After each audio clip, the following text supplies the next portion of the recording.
Olá! Todos sabem que as abelhas vão até as flores, coletam o néctar e levam esse néctar até a colmeia, onde é feito o mel. E qual é a capacidade que cada abelha tem de transportar esse néctar? Você sabe responder essa pergunta? Pois este é o tema do nosso vídeo. Qual é a capacidade dos nossos processos? Confira aqui em cima. Olhe os exemplos. Nós temos uma escola. Tradicionalmente, os colégios, as escolas, universidades, a capacidade é dada pelo número de alunos. Então, quantos alunos podem ser atendidos na escola?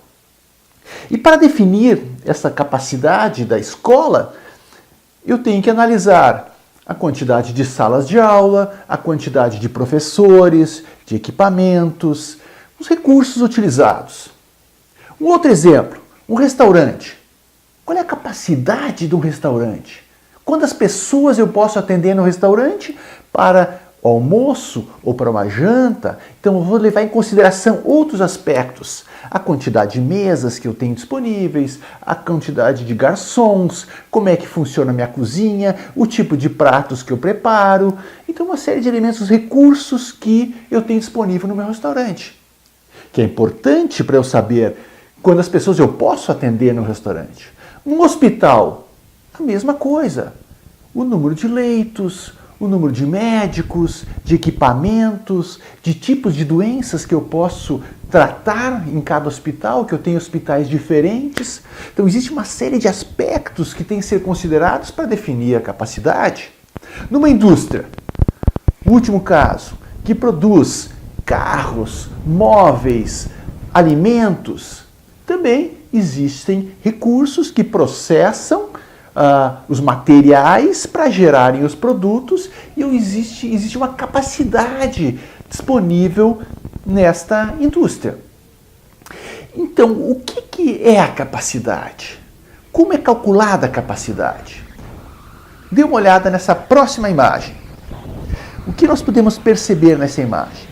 Eu tenho meus fornecedores que entregam para a minha organização, minha empresa, materiais. Dentro da minha empresa eu tenho processos que geram produtos para os meus clientes. Dentro da organização, o que eu tenho? Recursos. Então, todos os meus processos da organização necessitam de recursos para serem executados. E os recursos, nós chamamos, são recursos finitos. Quer dizer que os recursos têm fim. Eu não tenho recursos infinitos na organização. Eu tenho quantidade de pessoas, 1, 5, 10 mil, mas essas pessoas têm por dia 8 horas, 9 horas, 8 horas e 45 minutos de tempo disponível. Os equipamentos também, eu tenho 1, 2, 3, 4, 10, 100 máquinas. E elas, assim que eu vou ocupando as máquinas, eu vou usando toda a sua capacidade. Numa organização, eu posso medir a capacidade de todos os processos. Eu não me refiro especificamente a processos produtivos, fabricar alguma coisa, entregar algum serviço para o cliente. Porém, todos os processos gerenciais, de apoio e de suporte também têm a sua capacidade. Eu posso definir que um departamento de compras tem uma determinada capacidade para comprar produtos dos fornecedores. Um departamento de RH tem a capacidade de treinar novos funcionários, uma certa capacidade para executar isso. Eu posso ter um departamento de manutenção que tenha uma capacidade para fazer reformas nos equipamentos.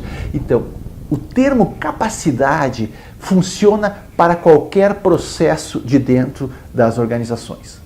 Adicionalmente a esses pontos, temos que considerar que a capacidade ela varia conforme o produto que eu estou executando.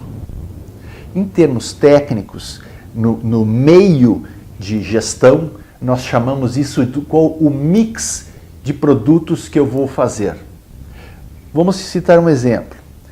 Como mostrado aqui em cima, Esta fábrica fabrica dois tipos de cadeiras. Uma cadeira de escritório e uma cadeira mais rústica. Vocês reparem que a quantidade de cadeiras que aparece depois de cada um dos processos é diferente. Isso quer dizer o seguinte, que eu tenho maior capacidade para fazer uma cadeira do que a outra cadeira. Então, a capacidade da fábrica varia conforme o tipo de produtos que eu faço. Num exemplo mais simples, imaginem que um produto grande consuma mais capacidade do que um produto pequeno. Isso quer dizer, eu vou usar mais pessoas, mais equipamentos para fazer um produto maior do que um produto menor, ou um produto mais complexo e um menos complexo. Então, esses aspectos devem ser considerados para o cálculo da capacidade.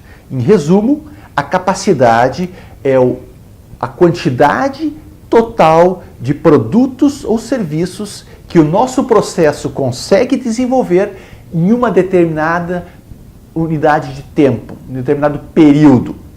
Então, eu consigo executar X produtos em 8 horas, um dia, uma semana ou um mês. Então, analise agora esse diagrama desse mapa de processos apresentado aqui ao meu lado. Repare que nós temos uma série de atividades, cada uma das atividades composta por recursos, são equipamentos e pessoas que estão processando um material que é colocado na frente de cada atividade, aparece um desenho do material. Então, para cada atividade eu tenho que saber quanto tempo cada um desses recursos está sendo alocado para executar essa atividade. Então, esse é um trabalho importante, cronometrar os tempos de execução de cada uma das atividades para cada um dos materiais, produtos que eu fabrico, para ter uma ideia de quanto vai ser a capacidade desse meu processo. Então, eu tenho que fazer isso. Então, medir o tempo de execução e a ocupação dos recursos, das pessoas e dos equipamentos. Repare que nesse modelo, em uma determinada atividade, na frente dessa atividade, eu tenho um depósito de grande quantidade de materiais.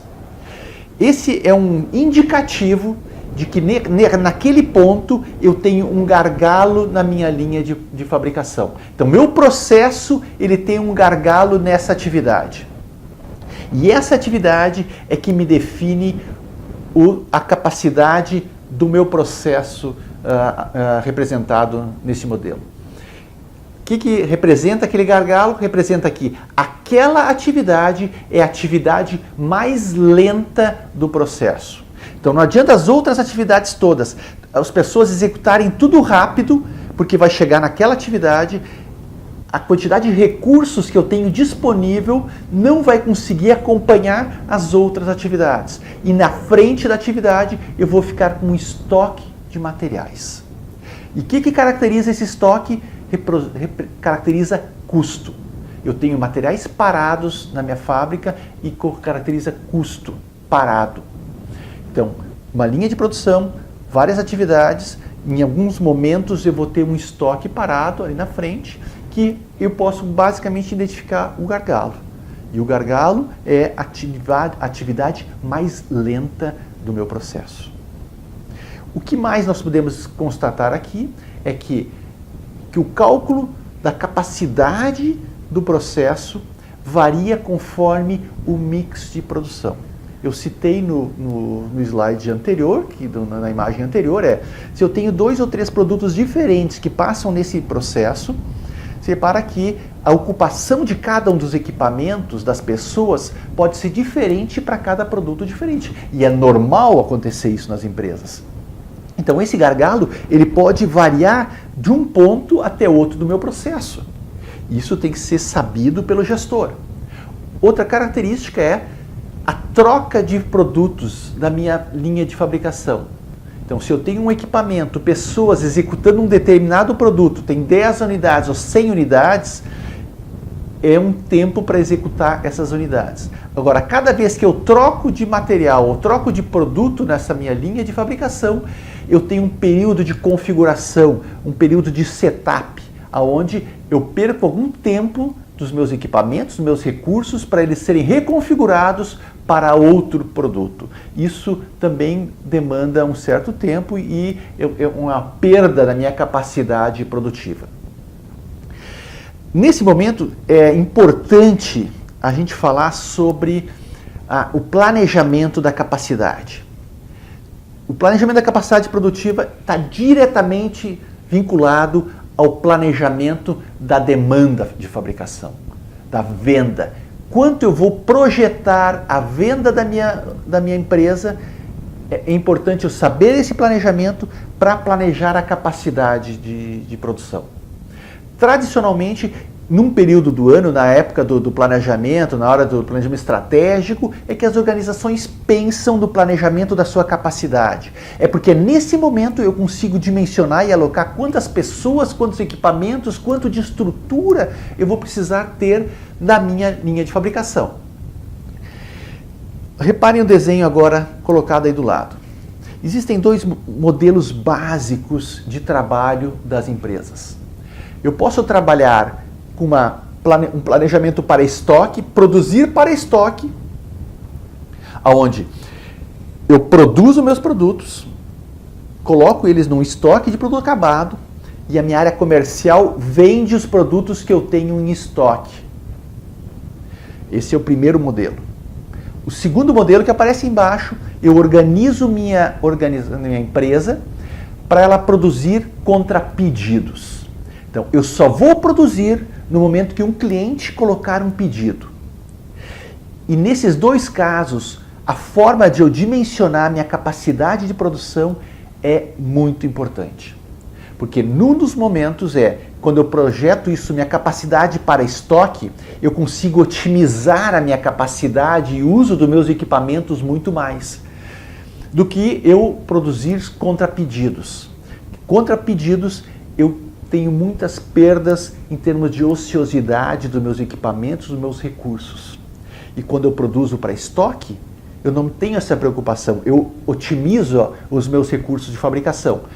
O que eu perco nesse momento eu tenho que ter um pulmão, um estoque de materiais, que é custo, para atender os pedidos dos clientes.